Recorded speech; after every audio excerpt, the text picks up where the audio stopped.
Have you been struggling to get through your day? Maybe you've even found yourself wondering if you're just burnt out, but you're not quite sure what that looks like.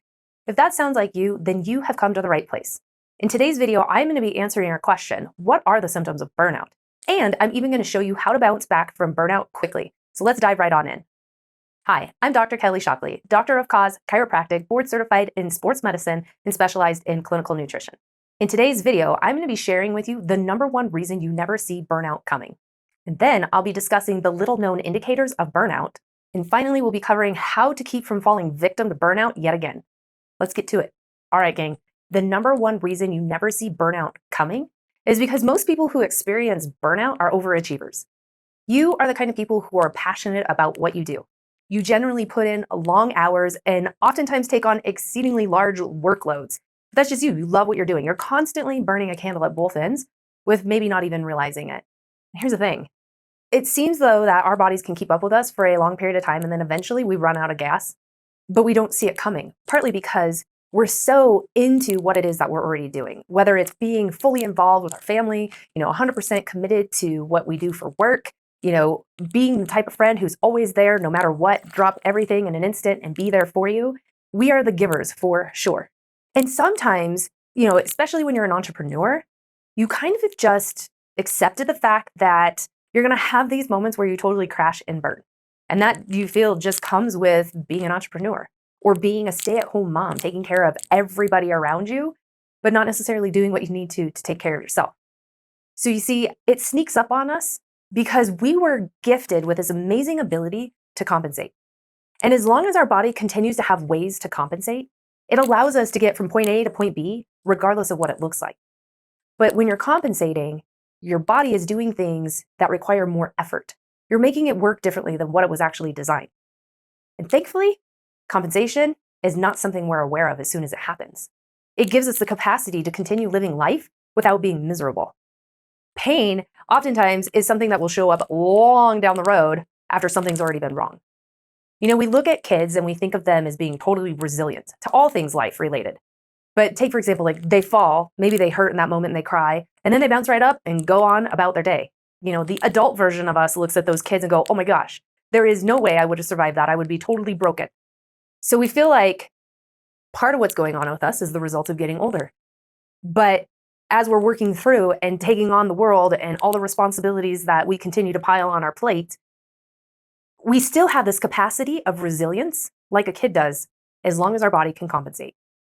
But what happens is as we continue to not sleep the way that we should, maybe not eat the way we should, drink things that are not necessarily the best for us, lack of exercise, huge amounts of stress. Life is crazy, right? What happens is slowly but surely, our body continues to tap into this reserve tank that we have with each new compensation. And it happens without us knowing it because that's how we were designed. Think about it. If we had some sort of indicator that was really obvious, like pain, show up as soon as something was wrong, we would be miserable all of the time because compensating is part of our life. Thankfully, we don't get the indicator as soon as it actually happens. And as I was saying, we may not get an indication that our body's been working in some haphazard fashion until way down the road, sometimes even years down the road. But finally, what happens is our body has run out of ways to compensate. We've fully tapped into that reserve tank, and the body's finally like, you know what? I can't do this way anymore. And the next thing you know, you find yourself in bed, sick, or just completely exhausted, whatever this looks like to you. And it seems like it comes on all at once. But it doesn't. It's a slow, gradual process of continually dipping into that reserve tank, slowly and surely, without ever refilling it. So that is why we oftentimes don't see burnout coming. So I'm curious, does that already start to sound like you? Where are my high achievers? Where are my people who've already experienced this? Or who does that make sense to? Just go ahead and comment down below and let me know what you're thinking right now. Now I would like to share with you some of the little known indicators of burnout.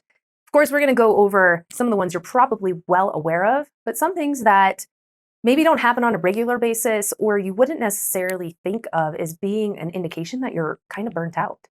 So let's first go over the physical indicators, okay?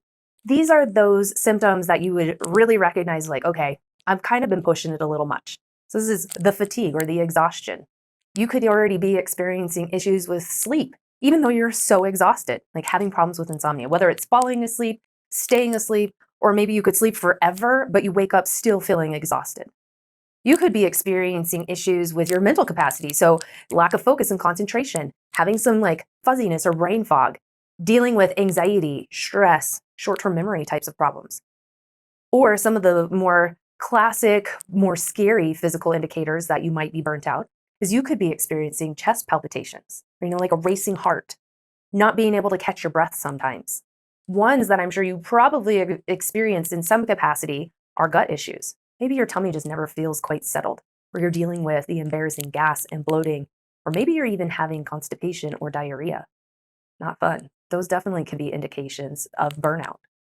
Having headaches, as I mentioned, but also dizziness could be an indication of burnout. Your immune system is being challenged left and right when you're burning the candle at, I say, not even both ends, but like at all angles possible. So maybe you get sick easily. Like you catch everything that you come in contact with. Or maybe that doesn't sound like you, but when you do get sick, you are down for the count and it takes you a lot longer to get well compared to what it should actually. Those are the really common physical types of indications that you might be actually experiencing burnout. But what I'd like to share with you now is the cynicism and the detachment side of burnout. How does that present? Ultimately, people who are experiencing these symptoms of burnout start to remove themselves from friends and family. Like they want to just be by themselves. These people oftentimes can be more pessimistic about what's going on in life. And also, they just have a loss of enjoyment. Not necessarily defined as depression at that point, but just not having happiness on a day to day basis anymore. And then there's another side of burnout known as ineffectiveness and lack of accomplishment. How these present basically is that feeling of hopelessness, increased irritability, and just lack of productivity and overall poor performance. These last few areas of burnout, the cynicism, detachment, and ineffectiveness or lack of accomplishments, those come on in a more pronounced state of burnout. But that doesn't mean that if you're in these beginning stages of burnout where you're feeling more of the physical presence of burnout, that you couldn't have inklings of the overall mental mindset and performance side of burnout as well. So hopefully all of that combined gives you some real clarity on what symptoms of burnout actually look like. Now, before I get into how do you bounce back from burnout fast and avoid falling victim to it yet again down the road, I just want to remind you to click that subscribe button and turn those notifications on so that you never miss out on a future episode. I am producing videos on a regular basis that have to deal with burnout and overall brain health, like how to have ninja-like focus, concentration, amazing memory, lots of energy, and the like. And also something I like to call achieving total body mastery. So if you guys want to make sure you never miss out on a future video, definitely click that subscribe button down below and we'll see you on the other side. Okay, now, how in the world do you bounce back from burnout if you're suffering from it right now? And what do you need to do to keep from ever having to experience this again? Awareness is key. Now, what do I mean by that?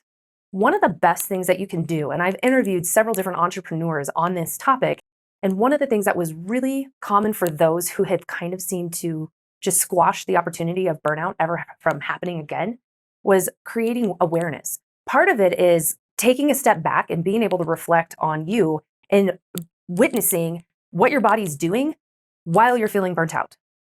And then, like, you could write this down as a list. Okay. So if you're feeling fatigued or you start experiencing headaches on a regular basis, or you're not sleeping well at night, or you get aches and pains, however this is starting to present, create a list. And then, because others are going to be aware of this generally faster than you are, tell some of your friends or tell your spouse, your loved ones, like, hey, I need you to help me out on this. And here is what starts to happen if I'm really pushing it and need to back off a little bit so that I don't end up wiping myself out, and share with them what you experience. Because, like I said, oftentimes other people start to be aware of these changes in you before you're even aware of it, partly because you're so focused in on what you're doing. So, awareness is key. Something else that's critically important. As I mentioned in the very beginning, part of what happens is you unknowingly keep tapping into this reserve tank that only has so much fuel in it to keep you moving forward and functioning. So, scheduling regular self care, whatever that looks like for you, it needs to be done routinely because that is part of what is going to help fill that reserve tank back up and keep at least the top half full so that you never are fully depleted. Now, whether this is exercising regularly, taking a power nap periodically, making sure you're eating correctly, if you, for stress management, love to go hiking, do that. If it's more of scheduling a massage, things that help fill your bucket back up need to be done regularly. You need to take care of yourself. I know I'm personally an entrepreneur and I'm a mom, single mom, full time, have 2 different businesses I'm juggling, one in person, one online. Life gets really crazy.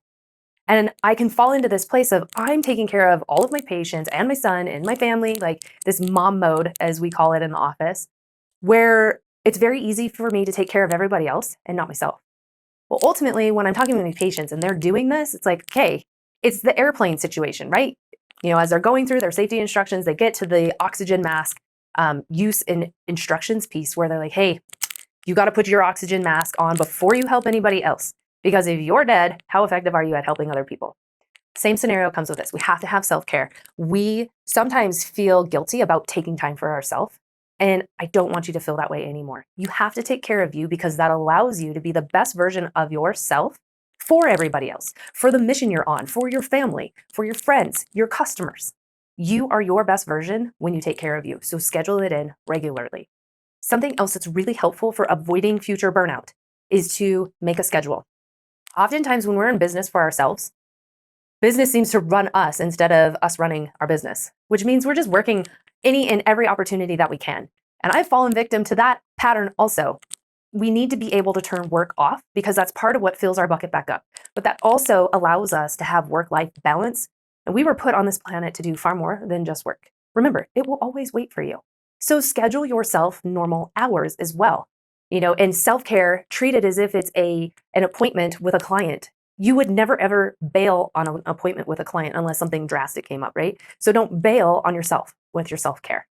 And then stick to that schedule. Like I said, work-life balance is really a must and is key for helping keep that reserve tank full, or at least on the fuller side, so that you don't completely end up depleted again.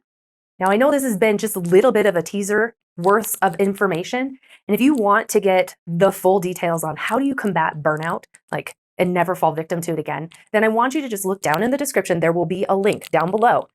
I am giving you, because you hung out with me for the entirety of this video, I'm giving you a copy of my ebook, Quick Start Guide for Combating Burnout. That way you can take this whole process and put it on fast forward and never have to worry about dealing with burnout again.